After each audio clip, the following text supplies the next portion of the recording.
Boa tarde, pessoal. E aí, como é que vocês estão? Tudo bem com vocês? Muito tempo que eu não apareço por aqui, né? Mas voltamos às nossas lives. Agora as nossas lives vão ser de domingo e terça-feira, ou melhor, às terças-feiras, né? E essa live em específico a gente vai falar sobre massa amanteigada. Mas, me apresentando aqui, eu sou a Polly, eu sou especialista em bolo vertical. E hoje, como eu já falei, a gente vai falar sobre massa amanteigada, tá bom? Eu recebi uma pergunta dizendo, Pauline, a minha massa amanteigada não cresce. Por que será? Né? Essa é a pergunta que eu recebi e eu quero explicar um pouquinho com vocês, né, sobre massa amanteigada, porque não adianta simplesmente dar os motivos, sendo que é importante vocês terem essa base aí do que é uma massa amanteigada e entender por que tem gente que tem esse tipo de problema, tá bom? Então, basicamente, o que é uma massa amanteigada? A massa amanteigada é uma massa, obviamente, à base de manteiga, tá? Essa massa amanteigada, como é que a gente faz ela? A partir do método cremoso ou do método cremoso reverso. Esses métodos, apesar de, né, o principal ser método cremoso e ter uma variação que é esse método cremoso reverso, dá diferença na nossa massa. Por quê? Quando a gente faz o método cremoso tradicional, normal, que é aquele que a gente mistura a manteiga junto com o açúcar, bate até virar aquele creminho mais clarinho e depois sim a gente coloca o restante dos ingredientes, esse método tende a dar problema quando a pessoa não sabe direito como é que funciona ali na hora de adicionar os ingredientes, tá? Por quê? Porque a gente pode simplesmente talhar a massa, a gente pode fazer com que separe, né, os secos dos ingredientes líquidos, dos líquidos ali, e ali você realmente perdeu tudo que você tinha, tem que começar tudo de novo. Então, esse método cremoso tradicional as pessoas tendem a ter um pouco mais de dificuldade para fazer ele, tá? E tem também o método cremoso reverso, que é o que eu falei, que basicamente ele é invertido. E como é que funciona isso? Enquanto no método cremoso normal, ou tradicional, a gente mistura a manteiga junto com o açúcar e bate, no método cremoso inverso ou reverso, a gente mistura todos os ingredientes secos na vasilha da batedeira, coloca ali a manteiga e vai batendo ali bem devagarzinho até a gente conseguir uma farofinha. E depois que a gente entra com todos os ingredientes líquidos, tá? Qual que é a diferença na prática desses dois métodos, né? Enquanto o método cremoso tradicional, ele tem a possibilidade, né, de você cometer erros ali e acabar talhando a sua massa, dependendo do nível de talhar a sua massa, você pode até perder essa massa. O método cremoso reverso, ele é a prova de dar errado, basicamente é isso, tá? Porque o método cremoso reverso, ele embala, né, os grãozinhos bem pequenininhos da farinha de trigo com a manteiga. Então, ali, quando você coloca os ingredientes líquidos, tem menos possibilidade dessa massa, enquanto você bate, ativar o glúten da receita. Então, o seu bolo tende a ficar um pouquinho mais fofo e também tem menos possibilidade de talhar essa massa, tá? Então, esses dois métodos, apesar de serem irmãos ali, primos, né? Eles têm essas características de diferença e que também dão uma diferença danada no nosso bolo, tá? Por exemplo, quando a gente vai fazer um bolo de método reverso, você percebe que a massa fica um pouco mais fechadinha, né? Não tem tanto aqueles grãozinhos, não é grãozinho, sabe aqueles buraquinhos de ar que fica quando a gente assa bolo? Os buraquinhos da massa são bem menorzinhos e ela fica mais fofa porque a gente não desenvolveu praticamente nada daquele glúten da receita, tá? O glúten da farinha de trigo que vai na nossa receita, tá? Pra fazer a massa de método cremoso, independente se é a massa do método cremoso reverso ou o tradicional, eu uso esse daqui é o globo da batedeira. Na verdade, para fazer o método cremoso tradicional, eu uso esse, tá? Porque quando a gente bate a manteiga junto com o açúcar, a gente quer adicionar ar ali naquela mistura. Por isso que a manteiga fica mais clarinha, inclusive, tá? Então, a gente tem esse globo aqui que vai adicionar ar na nossa receita, na nossa mistura de açúcar com manteiga e vai deixar a nossa manteiga mais clarinha. Isso para o método cremoso tradicional, tá? Para fazer o tradicional, eu prefiro sempre esse. Agora, para fazer o inverso, tem a opção de usar a raquete também. E aqui eu tô mostrando utensílios de batedeira planetária, tá? Se você não tem a batedeira planetária, dá pra usar a batedeira normal pra fazer esse método cremoso inverso também, tá bom? Por quê? Tanto na planetária quanto na de mão, a gente tem um globo, certo? A gente tem um um batedor de arame que adiciona ar. Então, quando você vai fazer essa farofinha entre a manteiga e os secos, né, do método cremoso reverso, você consegue usar tanto esse batedor quanto esse daqui, tá? Confesso que quando a gente usa esse daqui, tende a ser um pouquinho mais rápido para fazer aquela mistura entre o açúcar e a manteiga e os secos. É um pouco mais rápido, sim, porque a gente não está agregando ar. Lembra que no método cremoso, nessa primeira etapa, a gente não está querendo adicionar ar na massa, né? Diferente do método cremoso normal, tradicional, no método cremoso reverso, a gente não está querendo adicionar ar na nossa massa. Por quê? A gente só tem ali manteiga e farinha. E, claro, os outros ingredientes secos. Então, nem teria como adicionar ar ali. Então, se eu uso esse daqui, é um pouquinho mais rápido. Mas esse daqui funciona super bem também, tá bom? Esse daqui é o globo. Então, se você não tem uma batedeira planetária, dá sim para você usar e fazer esse método cremoso reverso também, tá? Outra dúvida em relação a métodos, né, que é dentro da massa amanteigada. Você tem uma massa amanteigada de método tradicional. Tem como você pegar essa mesma receita de método tradicional e você trocar para o método cremoso reverso? Tem, dá pra trocar, tá bom? Mas tem algumas diferençazinhas na massa. Como eu falei, ela vai ficar um pouquinho mais fofa. Então, se você tem uma massa amanteigada que, por exemplo, você quer fazer uma mudança nela, em vez de tentar mudar as proporções primeiro, tenta mudar o método de preparo, que isso pode já dar uma renovada na sua massa e pode resultar num resultado bem legal, tá bom? Em relação ao método cremoso tradicional, como eu falei, tem algumas etapas ali do processo que a gente pode sim cometer erros, tá? Então é por isso que tem que tomar cuidado e é por isso que no curso, né, no Guia do Bolo Vertical, eu explico tudo bonitinho, tudo certinho, como você faz e, claro, o resultado é uma massa bem lisinha, tá? Mas eu também ensino essa massa de método reverso porque é importante saber sobre os métodos de preparo e o resultado delas, tá bom? Bom, quando a gente fala de método cremoso, a gente está falando da mistura entre a manteiga e o açúcar, mas não significa que a gente só possa usar esses dois ingredientes, né? A manteiga com o açúcar. Pode ser, a gente pode, por exemplo, usar óleo de coco, a gente pode usar margarina. Então, claro, né, que quando a gente faz essa troca de ingredientes, a gente também tem que entender e estar disposta a aceitar o resultado que dá quando a gente muda o ingrediente, né? Então, por exemplo, ó, aqui eu tenho uma margarina. Deixa eu pegar uma colher. Ó, aqui eu tenho uma margarina, tá? Eu acabei de tirar da geladeira, acabei de tirar. E ó, ela tá bem cremosa, tá vendo? Por quê? Porque a característica da margarina ser sempre cremosa, tá? Então, não adianta a gente querer fazer uma massa amanteigada com margarina e esperar que o resultado vai ser o mesmo. Isso não significa que essa característica de sempre cremosa dela não possa ser não possa resultar num bolo gostoso. Claro que pode, tá? O importante é a gente saber que cada ingrediente tem a sua característica e sim aceitar que a massa vai ficar diferente, tá? Então, quando a gente faz teste, é exatamente pra isso. Ó, essa daqui é a manteiga, eu acabei de tirar da geladeira também. Ó, ela tá bem mais dura, tá vendo? Ó, essa parte aqui é a manteiga. Passando com toda a força, ó, o que acontece? A manteiga é gelada e dura, né? Então, quando ela tá fria, ela tá dura, é natural dela, porque uma manteiga é uma gordura animal. E eu não tô aqui pra aprofundar sobre manteiga, tá? Mas eu só queria mostrar pra você que sim, independente se você troca o ingrediente que você tá usando na sua massa, o resultado vai ser o mesmo. O que não dá é trocar e esperar que o resultado vai ser igual, tá bom? Senão não faria sentido trocar, certo?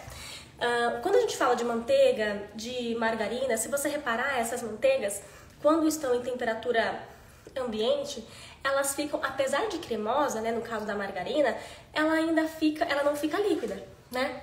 Ó, essa aqui tá gelada, mas mesmo que ela tivesse, sei lá, 2 dias fora da geladeira, ela não ia ficar líquida, certo? E a manteiga também não. Isso a gente chama de gorduras plásticas. Por quê? Quando a gente tem essa gordura em temperatura ambiente, significa em temperatura ambiente e não tá muito ela não fica líquida, significa que a gente tem uma gordura plástica, tá? Então, o óleo de coco é uma gordura plástica, a banha de porco é uma gordura plástica, tá? Então, quando a gente fala de trocar ingredientes, a manteiga por algum outro ingrediente, sim, a gente poderia trocar por qualquer outra gordura plástica, tá? Claro, você vai fazer uma massa de método cremoso com banha de porco? Talvez não, né? Eu não faria.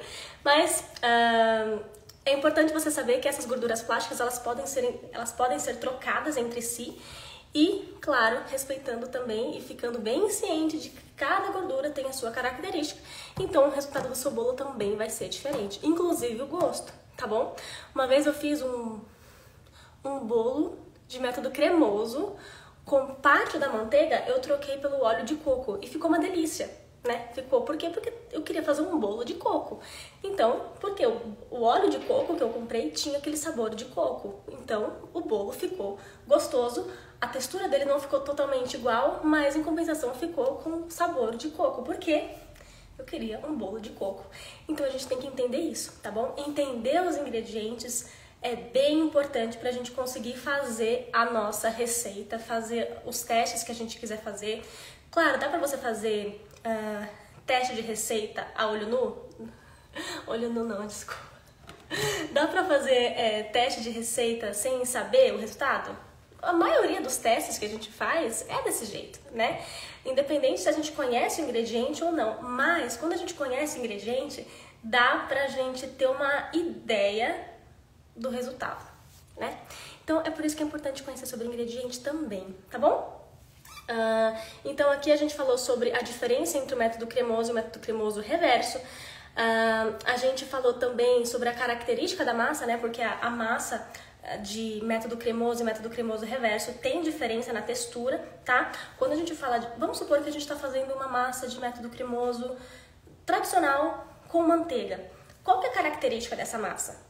Essa massa, ela vai ser... Como ela tem manteiga, ela vai ser um pouco mais pesada. Significa que ela vai ser dura? Não significa. Significa que ela vai ser mais densa, ela vai ter mais estrutura. E, além do mais, tem a característica da manteiga. Então, a manteiga, quando ela tá fria, ela tá dura. Então, quando essa massa amanteigada vai pra geladeira, ela tende a ficar mais firme também, tá bom? Ela não aceita tanta calda quanto um pão de ló, por exemplo, né, que é uma massa de método espumoso. Ela não aceita tanta calda quanto uma massa de método de adição, que é aquela que a gente adiciona todos os ingredientes juntos. Então, cada massa tem a sua característica e a massa manteigada tem essa característica de ser um pouco mais firme e também um pouco mais firme quando tá gelada, no caso, né, e um pouco mais densa, tá? Ela é muito saborosa, porque tem a característica da manteiga, tá bom? Então, a gente falou sobre a característica. A que eu gosto mais de fazer em relação a bolo vertical, eu gosto de trabalhar com massas amanteigadas e massas de método de adição, tá? Eu gosto dessas duas. Por quê? Ao método espumoso, eu já testei algumas massas e eu não achei que tinha um gosto tão saboroso assim, porque ela é muito espumosa, então vai muito ar ali na massa, né? Então, esse método espumoso é o único que eu não gostei muito, mas claro, eu não vou escrever na pedra aqui e falar que eu nunca vou usar uma massa de método espumoso para fazer um bolo vertical. Não, por quê? Porque a gente está em constante aprendizado, a gente está em constante teste aqui na cozinha, então se eu encontrar uma massa muito legal, com certeza eu vou fazer e vou aproveitar, porque a minha ideia aqui é trazer as melhores massas para que a gente consiga fazer um bolo vertical bem legal, tá bom? E também tem outro ponto, a massa de método cremoso e a massa de método reverso e a massa de método de adição, elas têm um pouquinho mais de estrutura. Por quê? A massa de método espumoso, ela não é tão firminha assim. Então, por ela ser muito fofinha, parecendo uma esponja, eu tenho muito receio, além do sabor, né? Eu tenho muito receio de ela acabar, sei lá, quebrando, o bolo caindo. Então, quando a gente fala de um bolo um pouco mais alto, a gente tem que tomar um pouquinho mais de cuidado com a massa de método espumoso, tá? Não tô falando que ela é a pior das piores, óbvio que não, tá? Cada massa tem a sua característica. E para fazer bolo vertical, eu prefiro a característica da massa de método cremoso, né? Que é a massa amanteigada, e a massa de adição, tá bom? De método de adição. essas são as massas que eu dou preferência exatamente por ter mais segurança e também pelo sabor, tá? Eu prefiro mais. Então a gente falou também sobre isso.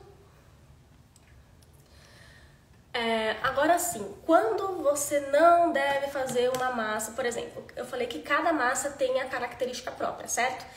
Então, quando a gente fala de fazer uma massa, por exemplo, de método amanteigado, de método cremoso, que vai, né, se tornar a massa amanteigada, não adianta eu, por exemplo, querer fazer uma massa de método amanteigado, massa de método cremoso para a massa amanteigada, né?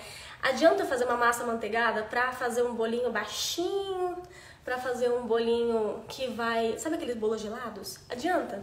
Não, não adianta.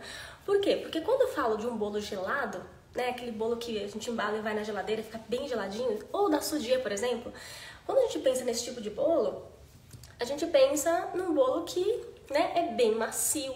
Então, cada massa vai com a sua especificação. Então, um bolo gelado, ele pede uma massa um pouco mais fofinha, bem mais fofinha, que é o método espumoso, né?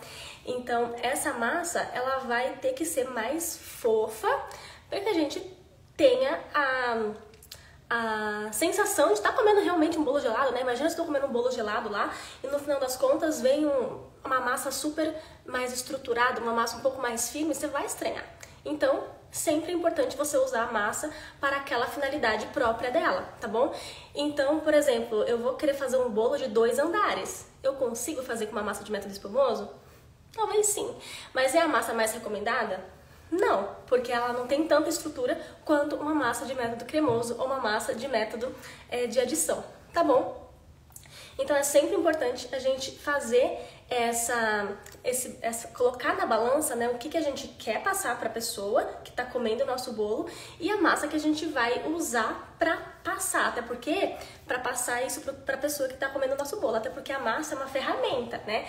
Não é porque aqui eu faço bolo vertical que eu vou colocar na pedra, eu vou falar, olha, nunca na minha vida eu vou usar uma massa de método espumoso. Entendeu? O que eu quero é passar, o que eu quero, que eu recomendo que você também queira, é passar aquela sensação pro cliente ou pra pessoa que tá comendo o seu bolo de que realmente é um bolo gostoso. Agora, se você coloca uma massa amanteigada no lugar de uma massa de pão de ló, é totalmente diferente, tá? Então é por isso que é bom a gente pensar na característica da massa para fazer o preparo que a gente quer fazer, tá bom? Isso é importante.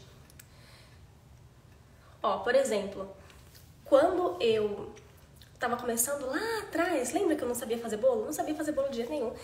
E aí, eu queria fazer um bolo bolo gelado mesmo. A minha mãe, eu lembro que ela fazia aqueles bolos que você deixa na própria forma retangular mesmo, e aí joga um monte de calda ali, um monte de calda, coloca brigadeiro, coloca coco em cima e deixa na geladeira. Ela colocava, né, cortava as porçõezinhas, cortava em cubinhos assim, embalava no papel alumínio, colocava na geladeira. Eu lembro que eu não parava de comer aquilo, era muito bom.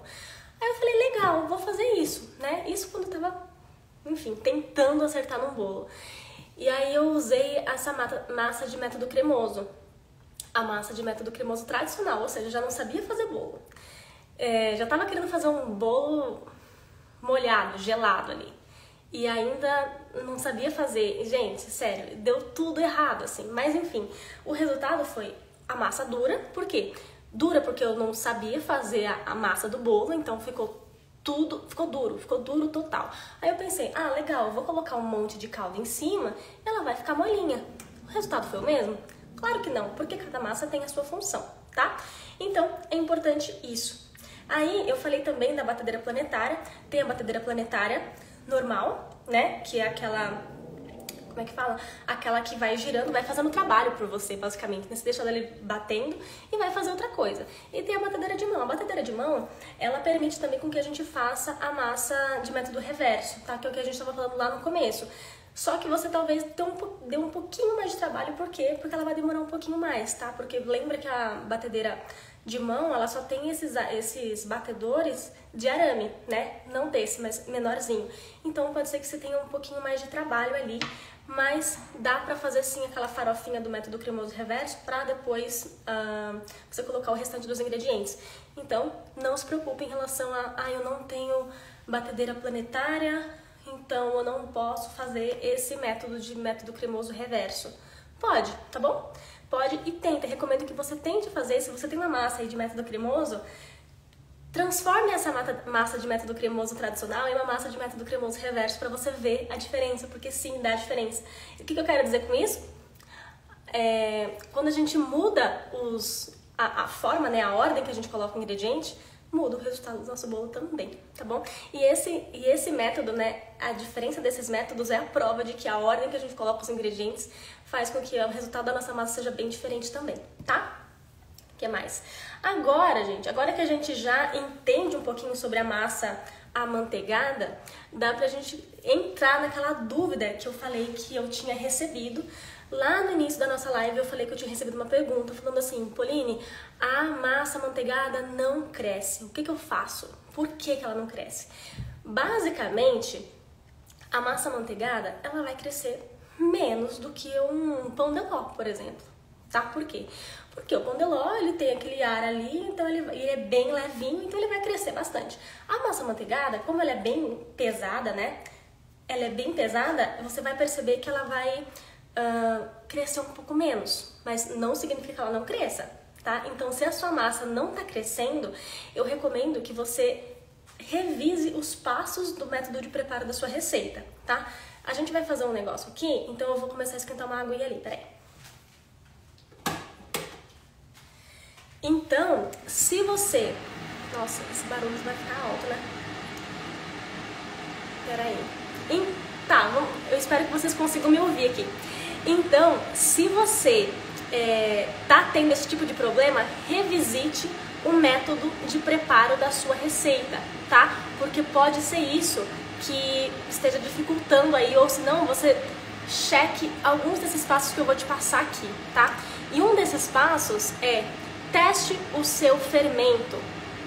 Por isso que eu tô esquentando a água, eu vou te mostrar como é que faz pra testar o fermento. Só um minutinho, peraí, não saia.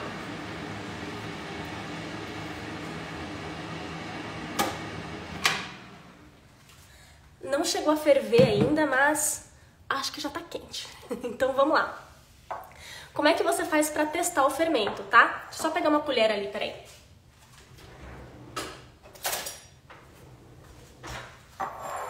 Como é que você faz pra testar o fermento? Ai, Pauline, por que testar o fermento? Porque tem gente que acaba guardando o fermento no lugar errado.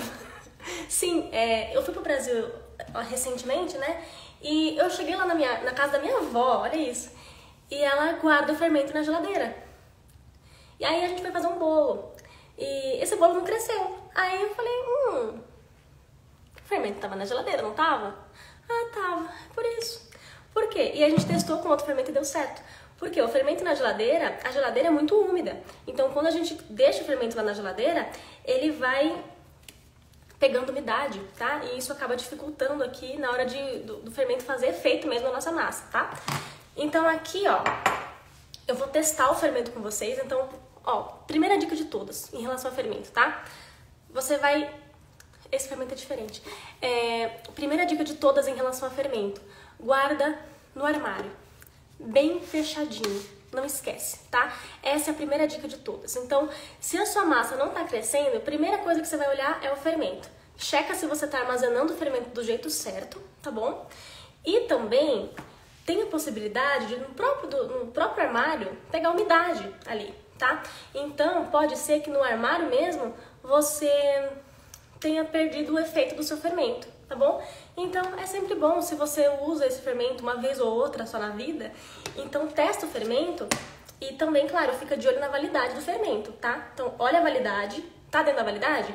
Aí você testa, tá bom? Como é que funciona? O fermento, ele age quando tá em altas temperaturas, né? Então, acima de 60 graus é o auge que ele começa a soltar todo aquele gás carbônico dele. Então, quando você testa o fermento, você vai colocar isso à prova, ou seja, você precisa de temperatura alta para testar o fermento. Deixa eu abaixar aqui.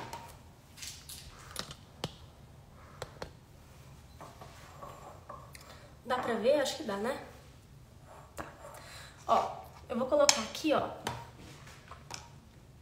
água quente.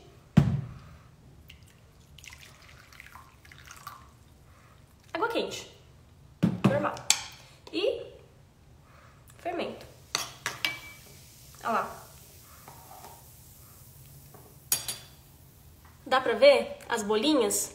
Vou colocar um pouquinho mais. Espera aí, que foi muito rápido. Ó.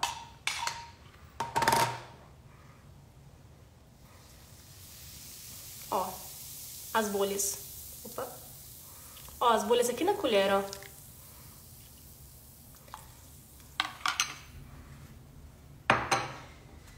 O que significa isso?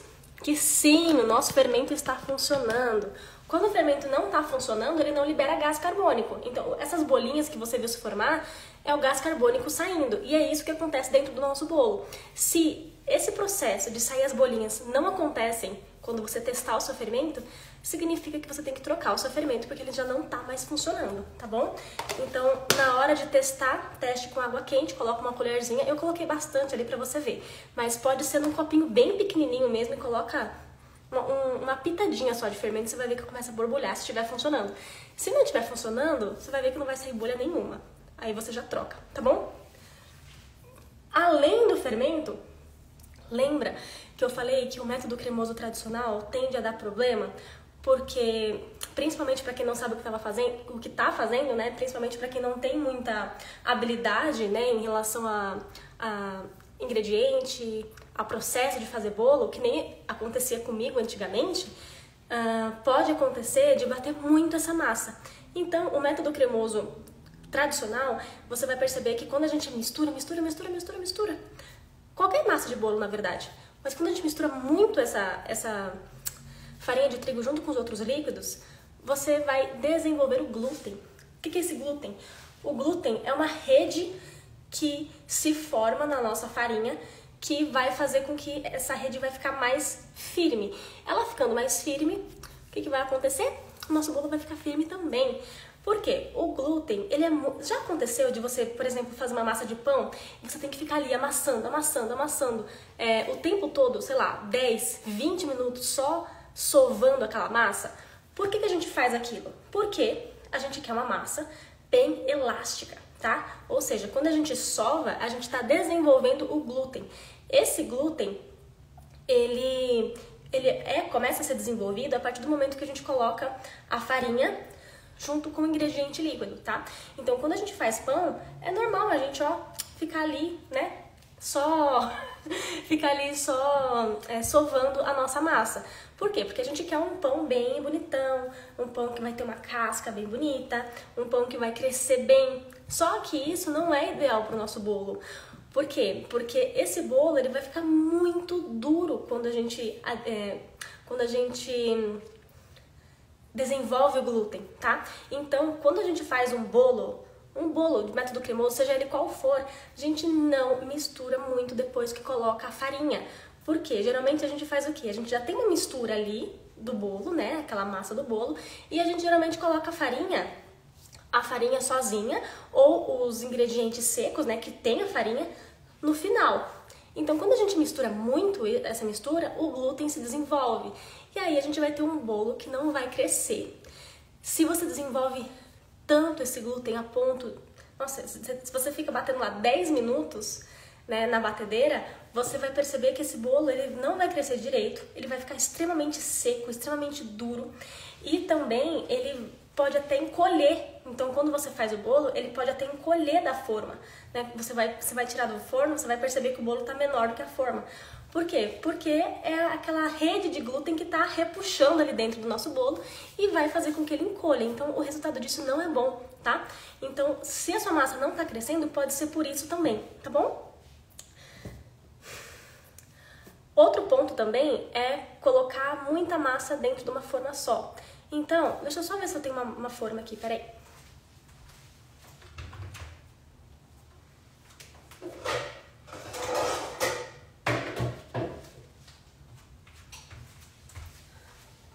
Ó, vamos supor, aqui é uma forma quadrada mesmo. Essa forma aqui, ela deve ter uns 5 centímetros de altura.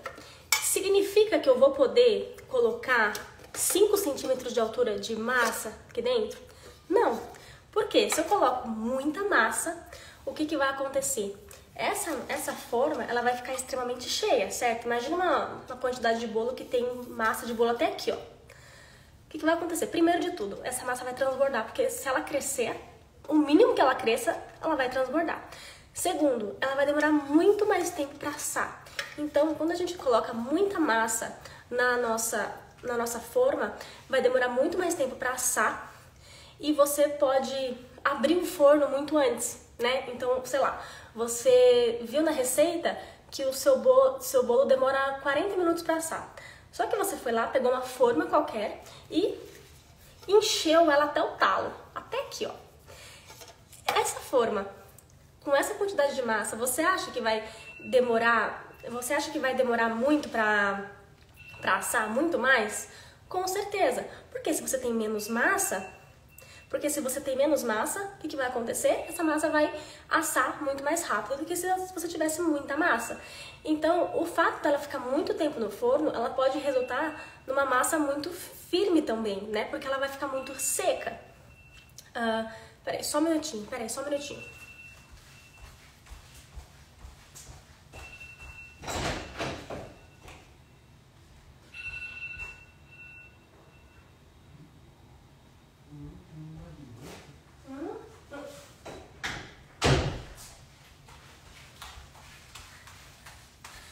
Prontinho. Voltei. Então, se você tem muita quantidade de massa numa forma, o que vai acontecer?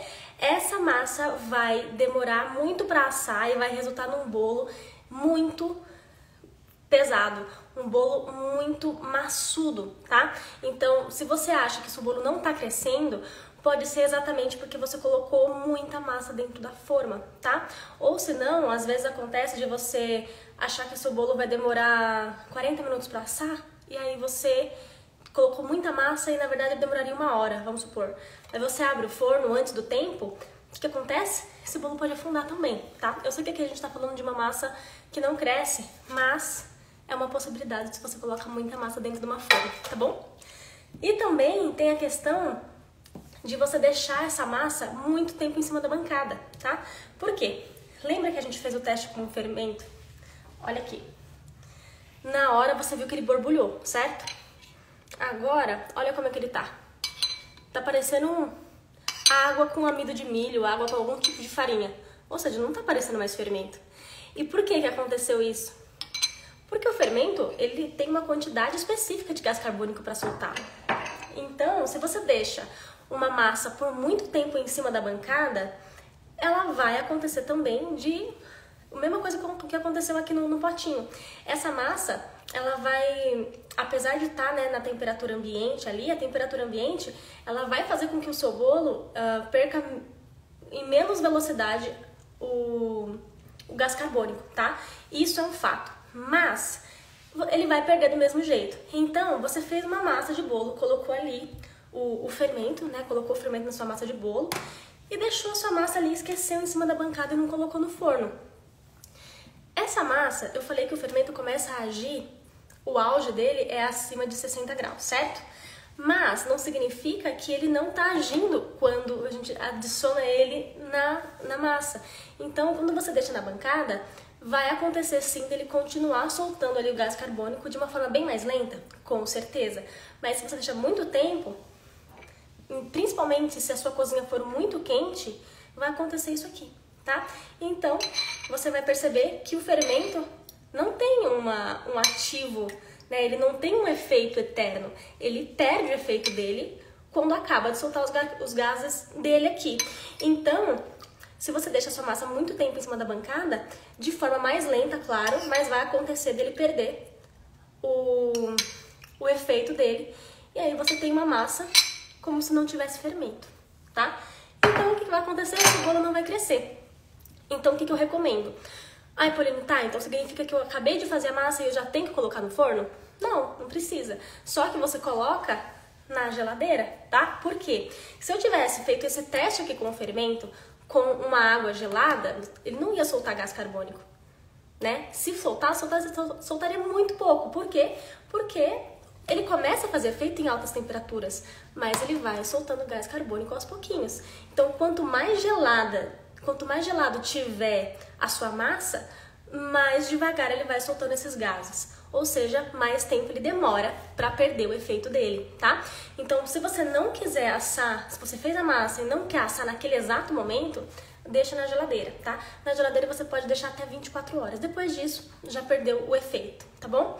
Então, é isso. Esses são os pontos que pode tá atrapalhando aí a sua massa a crescer. Só voltando aqui o que era, vamos lá, fermento, que tá fora da validade, que não foi bem armazenado, que não tá funcionando, bater demais a massa porque ativa o glúten, colocar a massa demais na forma, então você vai perceber que ela vai pesar demais ali na forma.